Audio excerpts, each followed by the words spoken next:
Bismillahirrahmanirrahim. Izinkan saya memperkenalkan diri. Profil, halo. Saya Anis Listiani, biasa disapa Anis. Saya lahir di Kabupaten Banjarnegara 10 Juni 1994. Sekarang saya menjadi guru di SMK Negeri 1 Susukan, Kabupaten Banjarnegara, Jawa Tengah, Indonesia. Fasilitator dan pengajar praktek. Fasilitator saya adalah Bapak Heru Setiawan, STSkom. Pengajar praktek saya adalah Ibu Dia, SPD MPD. Assalamualaikum, di sini saya akan menjelaskan mengenai modul 1.4.A.9 aksi nyata modul 1.4 hingga aksi nyata. Rancangan tindakan untuk aksi nyata. Latar belakang, murid tidak suka peraturan karena selama ini jika mereka melakukan pelanggaran, maka akan mendapatkan hukuman dan cenderung akan mempermalukan dirinya. Tujuan aksi nyata, menciptakan murid yang merdeka dan disiplin diri yang kuat, menumbuhkan budaya positif di sekolah, dan meyakini nilai-nilai kebijakan universal. Tolak ukur terbentuknya keyakinan kelas melalui kegiatan kesepakatan kelas yang dilakukan wali kelas dan siswa. Siswa mampu menerapkan dan menjalankan keyakinan kelas yang telah dibuat. Ini masih tindakan. 1. Menghadap kepala sekolah untuk menjelaskan pentingnya penanaman budaya politik dan keyakinan kelas di sekolah, serta meminta izin untuk mendiseminasikan bersama rekan guru. 2. Mengumpulkan rekan guru untuk melakukan diseminasi pemahaman materi budaya positif, keyakinan kelas, dan seketika restitusi. 3. Berkoordinasi dan berkolaborasi dengan wali kelas untuk membuat keyakinan kelas di kelas masing-masing. 4. Memantau, merefleksikan, dan mengevaluasi keyakinan kelas yang telah dibuat. Dukungan yang dibutuhkan, yang pertama dukungan dari kepala sekolah, rekan guru, serta murid agar tindakan yang telah disusun dapat dilakukan secara lancar dan menyeluruh. 2. Sarana dan prasarana untuk menumbuhkan budaya positif di sekolah. 3. Orang tua dalam melakukan budaya politik di rumah. Assalamualaikum warahmatullahi wabarakatuh. Waalaikumsalam warahmatullahi wabarakatuh. Ya, untuk memulai pada hari ini biar semangat, nanti ketika saya bilang SMK, jawab bisa. SMK hebat. SMK bisa hebat. SMK Negeri 1 Susukan prima. Oke, siap semua? Siap. Oke, terima kasih atas antusiasnya. SMK Bisa. SMK Hebat. SMK Bisa hebat. SMK Negeri 1 Susukan Prima. Oke, aplaus untuk kesemua. Oke, kesempatan hari ini saya akan membahas mengenai budaya positif.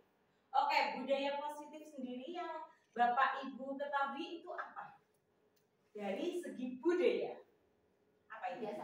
Kebiasaan. Positif berarti kebiasaan yang baik. Oke, kita lanjut Pak Ardian. Oke, lanjut. Nah, keyakinan positif. Kita juga harus tahu nih, keyakinan positif yang pertama, tugasnya apa? Tugas pendidikan guru penggerak. Yang kedua, tidak menggurui, hanya berbagi dan tidak sedang menyindir siapapun. Jadi di sini guru penggerak itu pengen berbagi dan tidak menyindir siapapun. Yang ketiga, terima kasih kesempatan yang diberikan sehingga saya bisa mengutarakan ini mengenai budaya positif.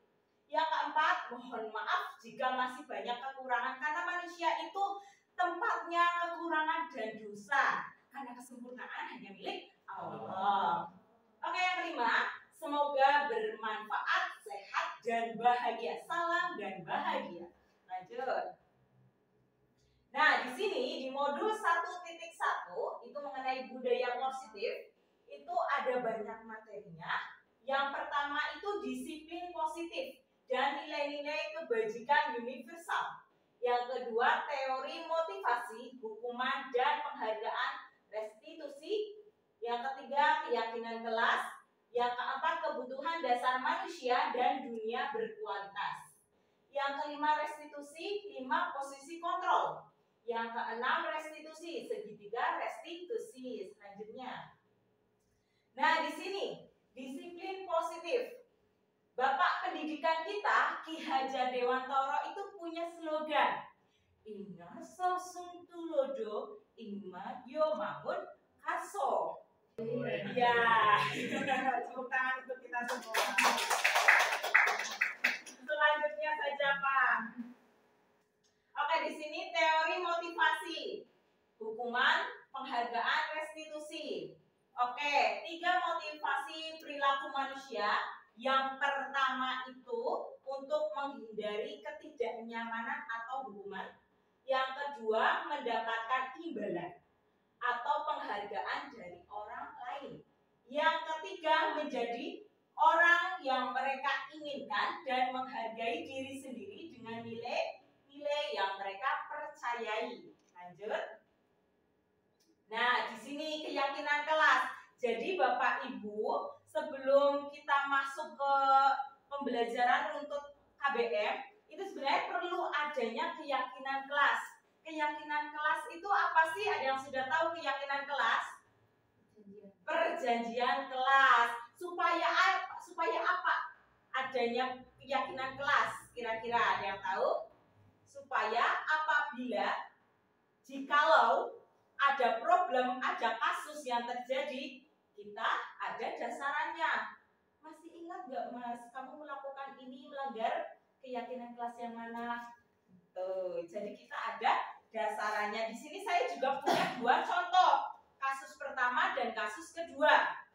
Nah, di sini kasus pertama itu mengenai ini, murid A. Tadi saya sudah mengambil sampling. Ika tidak terima pekerjaannya selalu dicontek oleh temannya. Ia marah dan tidak dapat menahan emosinya. Nah, di situ ada dialog dan penyelesaiannya. Penyelesaiannya itu ada 3, yaitu dengan tahap restitusi. Tahap pertama restitusi itu menstabilkan identitas. Jadi guru itu tanya, Ika, tadi ibu dengar laporan dari ketua kelas, katanya kamu tadi bertengkar dengan Hani. Nah, Ika menjawab, iya Bu, habisnya kesal. Kita harus tahu dulu, mengidentifikasi dulu. Terus bu gurunya tanya nih, saya tanya lagi, kenapa kesal? Terus Ika, Hani terus mencontek PR-nya saya Bu. Terus saya melanjutkan, oh begitu, wajar kalau kamu marah, kesal. Jika ibu ada di posisi kamu, mungkin juga akan melakukan hal yang sama. Ini baru identifikasi, menstabilkan identifikasi. Selanjutnya validasi tindakan yang salah. Sebelumnya ibu guru tanya nih, lalu apa yang kamu lakukan terhadap Hani? Saya marah-marah dan maki-maki dia, dan tanpa sadar saya menggebrak mejanya. Oh begitu, pasti kamu berbuat seperti itu, ada alasannya ya? Iya Bu, saya sudah bersusah payah mengerjakan PR, tapi dia hanya mencontek saja dan tidak mau berusaha sendiri. Terus saya selaku guru, ya wajar kamu merasa marah karena tidak rela PR kamu dicontek begitu saja. Ibu sangat menghargai tindakan kamu tidak lebih buruk terhadap Hani seperti memukul. Nah, selanjutnya itu menanyakan keyakinan. Restitusi yang ketiga menanyakan keyakinan. Sekarang coba kita pikirkan, tindakan kamu marah sampai menggebrak meja, apakah sudah sesuai keyakinan kelas kita?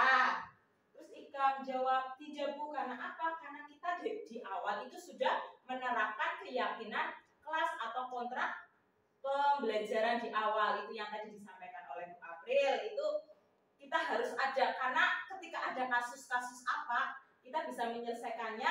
Kasus apa sih yang dilanggar atau keyakinan kelas apa sih yang sudah dilanggar oleh anak itu, kita sambil mencari solusinya. Seperti itu. Dilanjut saja.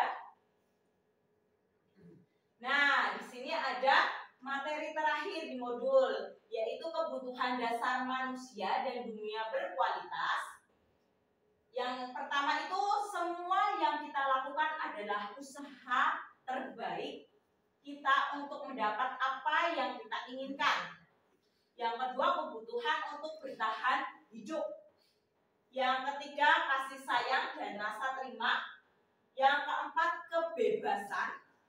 Yang kelima, kesenangan. Yang terakhir, penguasaan. Selanjutnya, restitusi, 5 posisi kontrol. Nah, 5 posisi kontrol guru. Ada guru yang memiliki posisi kontrol penghukum. Terus yang kedua, pembuat rasa bersalah. Yang ketiga, teman. Yang keempat, pemantau. Yang kelima, manajer. Nah, kira-kira yang paling baik itu yang mana? Di antara 5 posisi kontrol. Apakah guru penghukum itu paling bagus menurut Bapak Ibu? Tidak ya? Ya, kita harus tahu dulu, menstabilkan dulu identitas, memvalidasi dulu masalah, terus membuat dan menanyakan keyakinan kelas mana yang sudah dilanggar. Pembuat rasa bersalah juga belum sesuai, teman juga belum sesuai, pemantau juga belum sesuai. Yang sesuai adalah manajer. Kita harus tahu 3 restitusi yang tadi itu dalam menyelesaikan sebuah kasus. Yang pertama harus mengidentifikasi masalah, yang kedua itu harus validasi yang salah itu apa, yang ketiga menanyakan keyakinan kelas dan mencarikan solusinya. Itu seperti yang ada di sebelah pojok restitusi, segitiga restitusi. Itu lanjut. Keyakinan positif. Ini udah, lanjut saja. Ya, ternyata sudah selesai ya diskusi kita pada hari ini. Marilah kita ucapkan. Itulah tadi aksi nyata saya modul 1.4 mengenai budaya positif. Dari saya cukup sekian. Billahi taufiq wal hidayah. Wassalamualaikum warahmatullahi wabarakatuh.